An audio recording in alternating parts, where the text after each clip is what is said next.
Bienvenue sur le podcast de Bonnet et Doyen Conseil. Nous sommes Guillaume Bonnet et Jérémy Doyen, anciens banquiers privés, et nous sommes les fondateurs de notre cabinet de conseil en gestion de patrimoine. Nous souhaitons par le biais de ce podcast vous donner les clés pour gérer votre patrimoine financier et immobilier, obtenir des revenus complémentaires, maîtriser votre fiscalité et anticiper votre transmission. Si ces sujets vous intéressent, alors abonnez-vous. Nous vous souhaitons une très bonne écoute. Et Guillaume, aujourd'hui, on va se poser la question, faut-il être riche pour être actionnaire ? Et oui, nous allons explorer une question qui suscite vraiment souvent des débats animés. Est-ce qu'il faut être riche pour être actionnaire ?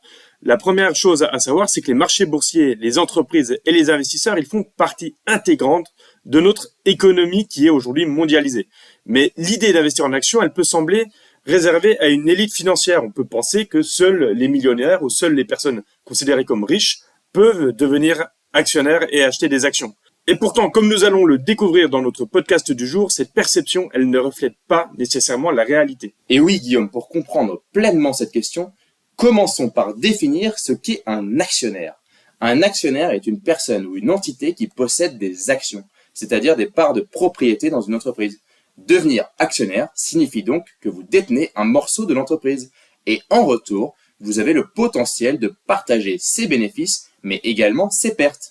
Nous allons échanger avec Guillaume pour vous démontrer qu'être actionnaire est accessible à tous et mettre fin donc à cette idée reçue qu'il faut être riche pour être actionnaire.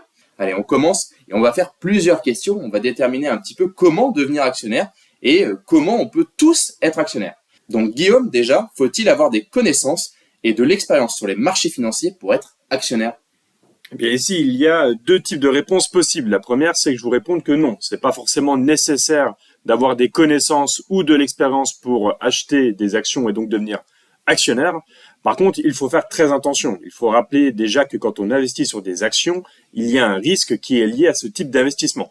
Les actions, c'est quelque chose qui est volatile, qui va dépendre des marchés financiers et de l'économie. On a parlé de l'économie mondialisée, c'est tout à fait le cas. Quand vous investissez sur une action, effectivement, sur le long terme, on peut voir la croissance de l'action progresser. Par contre, ça peut avoir des variations. Donc, le conseil le plus important, et ce qui est fortement recommandé, c'est de passer par un conseiller en gestion de patrimoine. Quelqu'un comme nous, comme Jérémy et moi-même, pour le cabinet Bonnet et Doyen Conseil, qui faisons ça comme métier, de savoir et de suivre les marchés financiers, de connaître les fluctuations qui sont possibles et de savoir les expliquer surtout à nos clients. Et vous, quand on est client, passer par un CGP, ça permet d'avoir cette expérience, ça permet d'avoir cet accompagnement sur les investissements pour ne pas être perdu et faire n'importe quoi avec des risques de perdre beaucoup d'argent. Encore une fois, quand on parle d'investissement et de connaissances et d'expérience, dans notre métier, on remplit ce qu'on appelle le profil financier ainsi que le profil de risque avec nos clients. C'est quelque chose de primordial pour pouvoir accompagner des personnes selon leur appétence ou non au risque et selon également leurs horizons de placement, puisque tout ça va avoir un impact sur les placements. Donc on l'a compris, non, il n'est pas obligatoire d'avoir de l'expérience et des connaissances, mais c'est fortement recommandé d'en avoir ou d'être accompagné. Guillaume, deuxième question, est-il possible d'investir sur une action avec par exemple seulement 1000 euros ou même j'ai envie de dire 100 euros? Allez, on va même aller jusqu'à 10 ou 1 euro. Eh bien, il y a sûrement même des actions sur lesquelles on peut investir avec 50 centimes. Ça dépend de la valorisation de la société et de la valorisation de chacune des actions de cette société.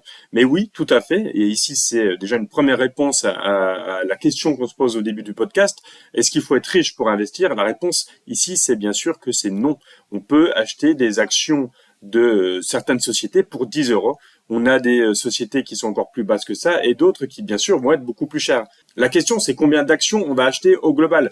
C'est vrai que si vous investissez 10 euros, vous n'allez pas pouvoir devenir rentier grâce à vos actions. Certaines personnes vont pouvoir en acheter beaucoup plus et donc avoir des dividendes qui tombent et faire un revenu réel complémentaire.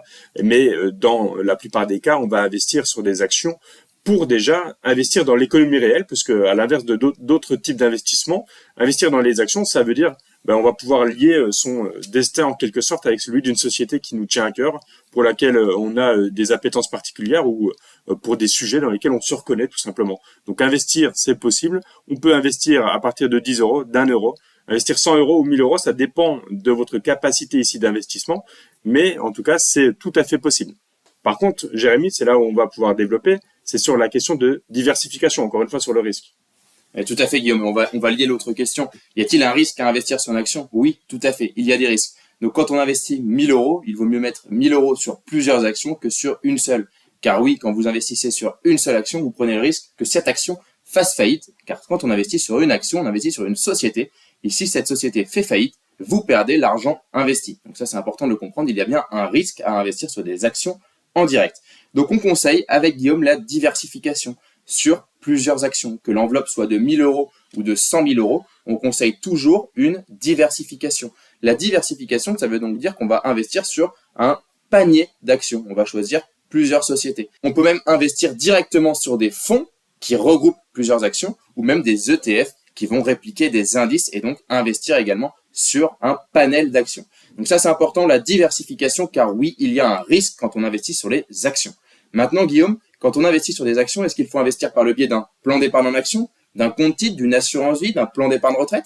Eh bien, c'est une très bonne question. Ici, la réponse, elle va dépendre, encore une fois, de la situation personnelle de chacun. On peut investir à travers le PEA, le plan d'épargne en action, parce que ça peut être très intéressant. On est sur les actions européennes, je le rappelle, sur le PEA, et on va avoir une fiscalité qui sera plus avantageuse une fois qu'on aura dépassé les 5 années d'ouverture du PEA.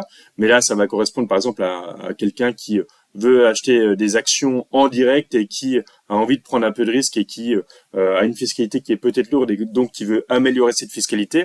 On peut également utiliser le compte titre pour aller sur les actions à l'international. On parle souvent des marchés américains, c'est ceux qui sont les plus connus, les sociétés comme Amazon, Google, Apple, etc. C'est ces noms-là qui ressortent le plus souvent. Mais c'est pas ce qui va être le plus intéressant pour le coup sur le point de vue fiscal. Par contre, selon votre situation familiale et votre fiscalité, il y a également l'assurance vie qui peut être intéressante. L'assurance vie, c'est un contrat qui est plébiscité par la majorité des Français. C'est un des placements préférés au même titre que le livret A qui, pour le coup, n'est pas réellement un placement quand on investit sur le long terme. Mais l'assurance vie, elle va permettre également d'avoir des actions, comme tu as dit, soit sur des ETF, sur des fonds communs de placement, et même sur des actions en direct à l'intérieur d'un contrat d'assurance vie. Et enfin, on a le plan d'épargne retraite qui peut ici permettre de réduire sa fiscalité quand on va verser dessus. On en a déjà parlé dans d'autres épisodes de podcast, mais également d'investir sur des actions en direct encore une fois. Donc, toutes ces solutions-là, toutes ces enveloppes fiscales permettent d'investir en actions. La réponse pour vous dépendra de votre situation personnelle, comme on l'a dit, familiale et de la fiscalité à laquelle vous êtes soumis. Et tout à fait, Guillaume, c'est hyper important là-dessus de se faire accompagner et de ne pas se précipiter à ouvrir une enveloppe pour acheter une action, car on pourrait faire une erreur qui serait déterminante au niveau de la fiscalité, par exemple. C'est très important sur ce point-là. Et puis, j'ai envie qu'on aborde cette dernière question, Guillaume. Pourquoi devenir actionnaire? Déjà, je vais répondre en partie à cette question en expliquant que les actions, c'est ce qui a le plus performé ces 40 dernières années, même ces 100 dernières années. Donc c'est vrai que investir sur les actions, c'est souvent avoir une performance de vos investissements qui est supérieure à celle, par exemple, procurée sur des placements sans risque comme les livrets. C'est important également de comprendre que la performance s'entend sur le long terme. Ça veut dire qu'on n'investit pas sur un an quand on va sur des actions. On a un horizon de temps qui est plus élevé et cette performance permet donc de faire grossir son patrimoine en faisant face à l'inflation. Et en plus de ça, les actions, j'en ai un peu parlé auparavant, mais ça permet de s'investir dans l'économie réelle. Ça permet vraiment, si on veut retrouver cet effet palpable que beaucoup ont quand ils investissent dans l'immobilier, c'est s'imaginer que quand vous achetez une action Stellantis, vous voyez les voitures de votre société sur laquelle vous avez investi qui passent dans la rue. Quand vous achetez des actions Apple, ça va être peut-être plus intéressant que d'acheter le dernier iPhone, parce qu'au moins ça sera un actif qui vous rapportera sur le long terme. Tout ça, ça permet finalement quand on devient actionnaire d'une société, de prendre part aux prises de décision, puisque vous avez un droit de vote également quand vous achetez une action, et d'avoir réellement quelque chose qui soit intéressant pour vous, et ça vous permet bien sûr de vous intéresser à l'économie et à ce que fait réellement la société sur laquelle vous investissez. Et enfin, on le rappelle également régulièrement, ça permet d'investir et non pas d'épargner. L'épargne, c'est ce que vous allez mettre sur vos différents livrets, sur le livret A, sur le LDD, sur le livret d'épargne populaire également, quand on peut y placer de l'argent. Par contre, cette épargne-là, c'est de l'épargne de précaution et c'est totalement différent de ce qu'on appelle l'investissement. On va vraiment être sur quelque chose qui peut nous rapporter de l'argent sur le long terme, peut nous faire percevoir des dividendes et nous faire progresser tout simplement le patrimoine sur le long terme, encore une fois. Eh bien, on arrive à la conclusion, Guillaume, et la conclusion, c'est simple, on n'a pas besoin d'être riche pour être actionnaire. Est-ce qu'on est d'accord là-dessus, Guillaume? Tout à fait. Eh bien, il me reste plus qu'à ouvrir sur un nouveau podcast à aller écouter qui est complémentaire à celui-ci. Ne pas être actionnaire est une erreur, c'est l'épisode 12 et nous vous invitons à aller l'écouter. Et encore une fois, si vous appréciez notre contenu, allez nous mettre un avis sur Spotify, 5 étoiles, ça nous ferait super plaisir. Et n'hésitez pas non plus à laisser un commentaire, ça nous permet d'être plus visible et de vous proposer toujours plus de contenu de qualité. Si vous souhaitez prolonger la discussion, alors vous pouvez directement prendre contact avec nous sur notre site bonnetdoyenconseil.com. C'était Guillaume Bonnet et Jérémy Doyen et nous vous remercions pour votre écoute. À bientôt pour un nouvel épisode.